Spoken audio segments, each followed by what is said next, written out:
हरियाणा विधानसभा के अध्यक्ष ज्ञानचंद गुप्ता ने कांग्रेस की विधायक किरण चौधरी की सदस्यता रद्द करने के नोटिस को खारिज कर दिया है। ज्ञानचंद गुप्ता ने जनता टीवी से खास बातचीत में इसकी जानकारी दी। जनता टीवी के वरिष्ठ संवाददाता पवन सिवर के साथ बातचीत में ज्ञानचंद गुप्ता ने और क्या कुछ कहा, देखिए। हरियाणा विधानसभा के अध्यक्ष ज्ञानचंद गुप्ता इस वक्त मेरे साथ है, तमाम मुद्दों पर बातचीत करेंगे। गुप्ता साहब, खासतौर पर आज जो चर्चा है वो किरण चौधरी के मामले में है। किरण चौधरी जो है उनको लेकर एक नोटिस कांग्रेस के विधायकों ने दिया था, लेकिन आपने उसको खारिज कर दिया है। कांग्रेस के जो विधायक है वो कह रहे हैं कि उन्हें पहले सूचित करना चाहिए था आपको उसको खारिज करने से पहले। देखिए, जब उन्होंने आदरणीय आफ्ताब अहमद जी ने और बीबी बत्रा जी ने एक पिटीशन की बजाय एक नोटिस हमें विधानसभा को दिया था, विधानसभा के स्पीकर के पास भेजा था, तो हमने उस समय भी कहा था कि इसकी लीगैलिटी और टेक्निकलिटी एग्जामिन करने के पश्चात इसके ऊपर हम उचित निर्णय लेंगे। लेकिन एज पर रूल 6 और 7 एंटी डिफेक्शन लॉ, वो जो उनका नोटिस है वो पूरी तरह से लीगल तौर पर ठीक नहीं है। रूल 6 के मुताबिक डिफेक्शन के खिलाफ, अगर कोई मेंबर की डिफेक्शन के खिलाफ कोई भी अगर विधानसभा स्पीकर के पास पिटीशन डालनी होती है, लेकिन कांग्रेस के माननीय सदस्यों ने वो not in the form of petition एक नोटिस जो है वो विधानसभा अध्यक्ष के पास भेजा है, जो लीगली हमने राय ली है वो उसके मुताबिक मेंटेनेबल नहीं है। और मुझे कहीं ना कहीं लगता है कि जिस प्रकार की कमियां उसके अंदर देखने को मिली हैं, ना तो क्योंकि रूल्स के अंदर ये दिया गया है कि every paper should be signed by the petitioner और द जो किसी तरफ से रिक्वेस्ट आती है, नोटिस जो देने वाला, वो भी उन्होंने नहीं किया। किसी भी हर पेपर के ऊपर साइन नहीं है। उसके अलावा पिटीशन के अंदर या नोटिस के अंदर एक वेरिफिकेशन होती है, वो भी नहीं उन्होंने की हुई।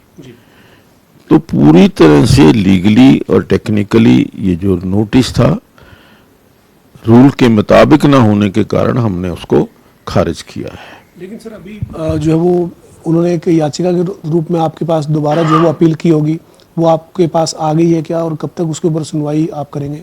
देखिए, मुझे जानकारी मिली है कि कल विधानसभा हमारे सचिवालय में एक इस प्रकार की पिटीशन आई है, लेकिन आज उसके ऊपर लीगली हम एग्जामिन करवाने के लिए और टेक्निकली एग्जामिन करने वाले अधिकारियों को उनकी राय लेने के पश्चात उचित समय पर उचित निर्णय लेंगे। किरण चौधरी के अलावा सर पूर्व डिप्टी सीएम जो है वो भी कह रहे हैं कि उनके 2 विधायक जो हैं वो लगातार उनके पार्टी के विरोध में काम कर रहे हैं, जोगीराम सिहाग, और उनको लेकर उन्होंने भी रामनिवास सुरजाखेड़ा को लेकर उन्होंने आपके पास अपील की होगी सर, उनके मामले में क्या स्टेटस है सर?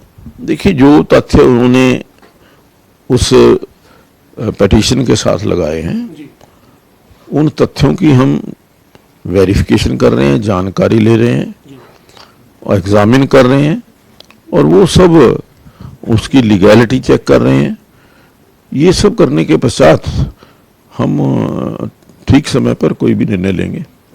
इसके अलावा सर एक और मुद्दा है जो पंजाब एवं हरियाणा हाईकोर्ट ने कहा है कि जो शंभू बॉर्डर है उससे अब जगह को खाली करना चाहिए, जो रास्ता है वो खोला जाना चाहिए, उसको लेकर सरकार को आदेश दिए हैं। क्या मानते हैं सर आप इस मामले में, सरकार को किस तरह से आगे बढ़ना चाहिए? देखिए, मुझे लगता है कि सरकार को जनता का हित ध्यान रखते हुए, कानून व्यवस्था की स्थिति को ध्यान में रखते हुए जो भी निर्णय है वो लेना चाहिए। उसके अंदर आगे आने वाले समय के अंदर क्या दिक्कतें आ सकती हैं या जो पहले हमने फेस किया है, पिछले एक्सपीरियंस को ध्यान में रखते हुए वो सरकार को निर्णय लेना चाहिए। इनके अलावा सर एक आपने जो स्टील +4 का मुद्दा है उस मामले में मुख्यमंत्री जी को पत्र लिखा है, और सरकार ने हाल ही में जो टाउन एंड कंट्री प्लानिंग मंत्री है उन्होंने एक प्रेस कॉन्फ्रेंस करके जानकारी दी है कि हम इसको फैसले को जो है वो लागू कर रहे हैं। तो आपको क्या लगता है सर कि ये जो लागू होना लोगों के हित में नहीं है? बिल्कुल, देखिए इस मामले में मैं पूरी तरह से स्पष्ट हूं। ये जो निर्णय है ये जनता के हित का निर्णय नहीं है। देखिए पंचकूला में विशेष तौर पर जो लोग पिछले 30 साल 35 साल से जिन्होंने मास्टर प्लान को देख करके पंचकूला के अंदर प्रॉपर्टी खरीदी थी, उस मास्टर प्लान में कहीं भी स्टिल्ट +4 का जिक्र नहीं है। जब पिछली बार लगभग साल 1.5 साल पहले ये परमिशन मिली थी, हमारे पंचकूला विधानसभा के लगभग 5000 लोगों ने इस निर्णय के खिलाफ एक एप्लीकेशन दी थी। कारगिल के हीरो जनरल वीपी मलिक के नेतृत्व में एक कमेटी का गठन भी हुआ था। वो मुख्यमंत्री जी से भी मिले थे और मैंने भी मुख्यमंत्री जी से निवेदन किया था कि ये निर्णय जनहित में नहीं है। अगर आपने स्टिल्ट +4 बनाना है तो आप नए सेक्टर्स के अंदर जाकर के उसको बनाइए, ताकि जो पुराने लोग पुराने सेक्टर्स के अंदर रह सके हैं, उनकी रोशनी, उनकी हवा, उनका जो वहाँ का पर्यावरण है और उसके साथ साथ उनकी प्राइवेसी, उसके ऊपर कोई फर्क ना पड़े।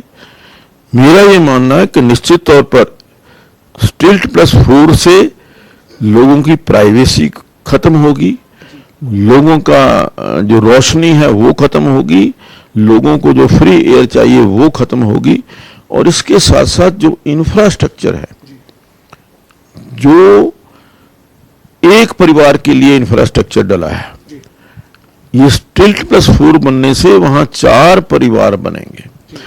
4 परिवारों का इंफ्रास्ट्रक्चर, जो हमारी जो सीवरेज सिस्टम है, जो इलेक्ट्रिसिटी है, जो पानी है, उसके ऊपर भी उसका फर्क पड़ेगा। और सबसे बड़ी बात, स्टिल्ट +4 का जो कंसेप्ट उस समय उन्होंने दिया था कि यहां पर पार्किंग की समस्या आ रही है, गलियों के अंदर गाड़ियां रोड के ऊपर खड़ी होती हैं, लेकिन देखने में आ रहा है कि जितने स्टिल्ट +4 मकान बने हैं, पार्किंग के स्थान पर वहां पर एडवोकेट के ऑफिस, डॉक्टर्स का क्लिनिक, चौकीदार का कमरा, माली का कमरा, और आज जो गाड़ियां उसके अंदर पार्क होनी चाहिए थी, वो सारी की सारी गाड़ियां फिर रोड के ऊपर पार्क हो रही है। पहले एक परिवार की गाड़ियां पार्क होती थी, 2 या 3, अब 4 परिवारों की गाड़ियां जो है रोड के ऊपर आ गई हैं, जिसका बहुत बड़ा इफेक्ट जो है आम लोगों की जिंदगी के ऊपर पड़ रहा है। सर, अंतिम सवाल है, राजनीतिक सवाल है। कांग्रेस ने 15 जो मुद्दे हैं जिनको पर एक चार्जशीट तैयार की है, और पूरे प्रदेश में 15 जुलाई से कांग्रेस एक अभियान शुरू कर रही है, बीजेपी सरकार हिसाब दे। तो ये 10 साल के कार्यकाल का हिसाब मांग रहे हैं सर। बेरोजगारी, भ्रष्टाचार, महंगाई, तमाम मुद्दे हैं सर। उस 15 जो मुद्दे उन्होंने रखे हैं, उनमें क्या कहेंगे सर? देखिए, चौधरी भूपेंद्र सिंह हुड्डा जी 10 साल प्रदेश के मुख्यमंत्री रहे। पिछले 10 साल से प्रदेश की जनता उनसे हिसाब मांग रही है कि कितने उन्होंने CLU किए, कितनी जमीनों को सेक्शन 4(6) होने के पश्चात बिल्डर्स के नाम किया गया, कितना बड़ा भ्रष्टाचार इस सारे खेल के अंदर हुआ। वो अपना हिसाब देने की बजाय आज भारतीय जनता पार्टी से हिसाब मांग रहे हैं, जिसने नौकरियों के अंदर पारदर्शिता ला करके एक नया कीर्तिमान स्थापित किया है। जो ट्रांसफर्स पॉलिसी है, विशेष तौर पर जो टीचर्स की ट्रांसफर पॉलिसी है, उसके कारण जो टीचर्स को राहत मिली है, आज ये सब काम पिछले 10 साल के अंदर हुए हैं।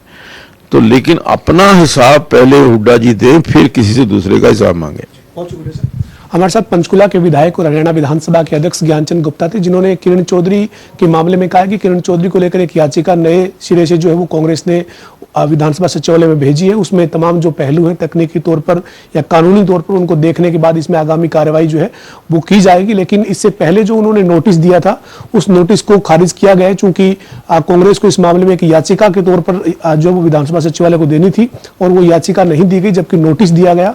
इसके साथ ही तमाम मुद्दों पर ज्ञानचंद गुप्ता ने अपनी बात रखी है।